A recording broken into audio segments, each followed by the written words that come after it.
berasal dari Manado. Saya nanya sama teman-temannya Jovan yang berasal dari Manado. Satu yang ingin saya tanyakan. Kenapa kalian melindungi Jovan? Apakah kalian pernah makan uang jenazah? Pertanyaan saya, kenapa Jovan masih bisa bikin status tapi tidak bisa telepon saya?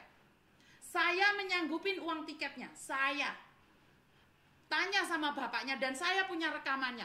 Kalau kalian tidak percaya, malam ini akan saya up. Malam ini akan saya up. Biar kalian tahu bahwa saya telepon Jovan, saya sendirikan, saya nggak live kan, dia minta video call sama saya taruh di pojokan sana. Saya ada di pojok sana. Saya up loh Jovan, kamu nantang buat status sama saya, tidak menghubungi saya berbicara dengan bapakmu. Hah? Ini mau diperpanjang, ternyata Jovan itu mau memperpanjang loh. Padahal saya nggak mau up loh tadinya, karena kamu buat status ini saya up loh. Saya berbicara dengan bapakmu bilang tukang parkir, bapakmu bilang nggak ada uang, malam ini baru bisa menjawab apakah pakai biaya bapakmu, dan saya telepon bapakmu, saya bayar. Tiketnya saya bayar, bahkan saya menghubungi KBRI. Hah? Dan kamu sekarang buat status. Kamu buat status, Jovan. Gak ada waktu kamu menyelesaikan masalah dengan Natasha. Kamu nangis-nangis. Mengatakan kamu ingin bertemu dengan Natasha yang terakhir kalinya. Siapa yang percaya? Siapa yang percaya sama kamu? Kamu bilang bahwa kamu ingin bertemu dengan Natasha yang terakhir kalinya. Dan saya bilang apa? Saya beri kesempatan buat kamu dan saya akan izin. Tapi kamu buat status ini tidak mengangkat telepon saya, tidak menjawab pertanyaan saya, tidak membalas SMS saya. Berarti kamu itu punya sakit, inimu sudah sakit. Kenapa? Kebanyakan makan uang donasi mayat. Donasi mayat itu sudah menjadi darah di dagingmu itu yang akan membeku dan membusuk. Seiring janji setiamu kepada Natasha. Kamu pacaran kemana-mana, jangan drama, Jovan. Udah akhiri petualanganmu. Pacarmu sudah ada di Bareskrim. Kamu akan diadilin di Manado. Nggak ke Bali, nak. Nggak ke Bali. Orang Bali nggak mau kamu. Kamu nggak akan ke Surabaya. Diadili kemana kamu? Ingin diadili di mana kamu, nak? Di Jakarta? Ya enggak dong.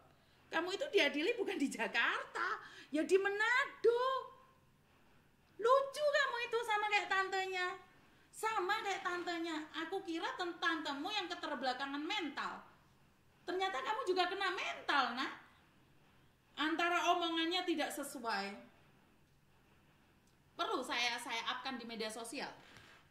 Atau rekamannya aja. Saya sisipkan sedikit. Perlu nggak? Ini saya sudah simpan di memori saya.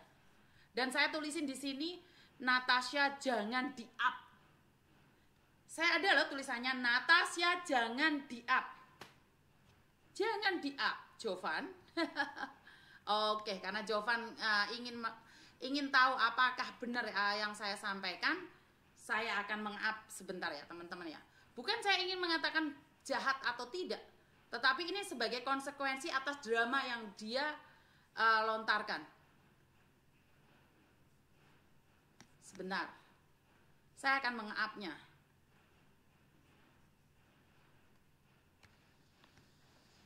Halo Jovan.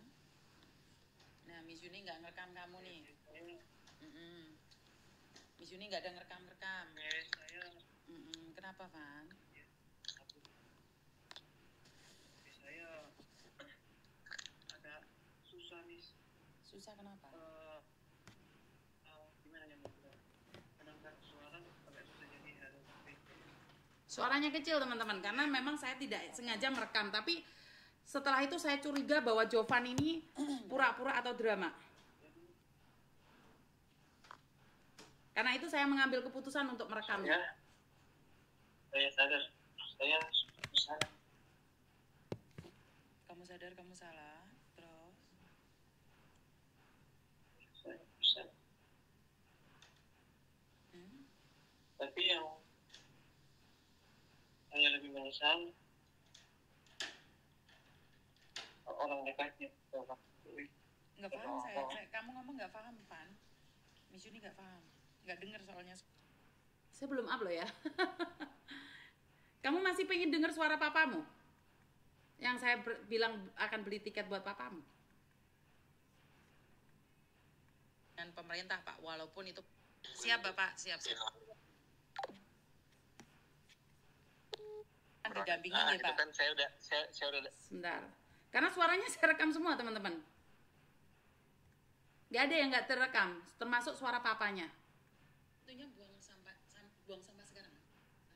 Jangan sampai malam-malam. Jadi ada rekamannya semua. Bapaknya semalam pun kita berbicara tentang tiket. Itu ada saksinya loh. Bersama saya tuh ada saksinya loh. Saya kalau kasus besar itu saya nggak sendiri. Saya itu ada saksinya yang dengerin telepon saya. Saya telepon sama papanya. Jadi nggak ada saya itu melakukan sesuatu sendiri, itu nggak ada. Saya itu paling takut difitnah. Saya sudah jaga-jaga.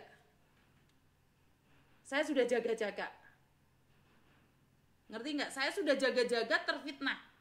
Saya telepon papanya Jovan pun saya rekam.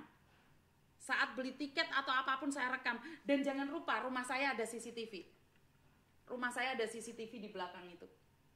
Itu ada kerekod. Itu semua kerekod. Rumah saya ada CCTV-nya. Dan ada suaranya. Jadi seperti itu ya teman-teman ya. Jangan ngomong bahwa saya itu nggak ada apa-apanya loh kamu itu. Sama.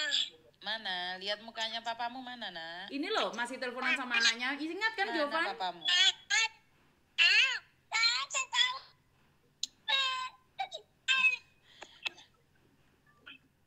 mungkin nada saya terbantah-bantah karena sulit Logat enggak apa-apa.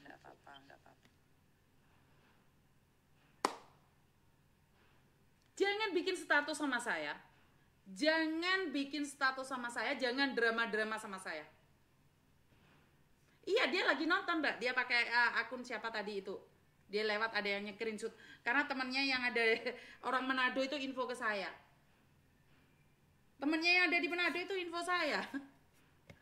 Kamu bikin status, kamu kira saya nggak tahu? Saya membiarkan kamu, saya diem. Karena saya ingin kamu pulang dan tidak dihakimi massa. Ya udah, terserah kamu. Ini kasus tertragis sepanjang perjalanan Kamboja. Kasus tertragis sepanjang perjalanan Kamboja. Uang jenazah dimakan pacarnya. Pacarnya bilang sama saya, tobat, pulang. Saya berbicara dengan papanya, saya belikan tiket. Jangan fitnah saya. Nggak ada drama, saya itu nggak ada drama. Saya itu berdasarkan fakta dan data. Dan ingat saat kamu telepon saya, HP saya ada 3. Satunya ada orang lain di samping saya. Saya itu tidak percaya dengan orang-orang yang ada di samping saya. Kenapa? Karena semua orang ada kepentingannya telepon saya. 1, dia ingin memfitnah saya dan menjatuhkan saya. 2, dia ingin bermain drama dengan saya. Jadi kalau kalian seorang sahabat saya, datang ke saya ngobrol secara langsung. Tetapi jika kalian telepon saya, menyelidiki saya, percayalah.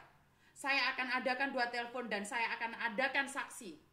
Jadi hinaan kalian itu, makian kalian itu bukan hanya buat saya. Saya tidak pernah percaya sama orang. Samping saya selalu ada telepon. Itu yang saya lakukan. Jadi saat kalian bersandiwara di depan kamera kalian bagi-bagiin saya, di belakang kalian jelek-jelekin saya ada 2 orang yang sedang saya telepon. Saya tidak mudah percaya sama orang. Saya minta maaf. Saya tidak percaya dengan apa yang disampaikan oleh Jovan. Karena itu, opo to iki cangkemku kok dipletiki-pletiki permen karet barang iki. Ngopo ojo dianu dikek lho. Ojo dikeki saweran dikek wong lagi ngamuk ki lho. Saya minta maaf, saya tidak percaya. Orang-orang yang di samping saya pasti tahu siapa saya. Dan saya sangat berhati-hati sekali dalam berbicara. Karena saya takut direkam. Saya suka ngerekam orang dan saya tidak mau direkam orang. Karena itu saya berjanji sama mulut saya tidak akan pernah menghina orang. Karena apa? Kalau dari mulut saya menghina orang, itu akan keceplosan juga. Recording stopped. Recording stop. Semuanya tak rekod kamu kalau sama saya. Dan rumah saya semua isinya ada CCTV-nya.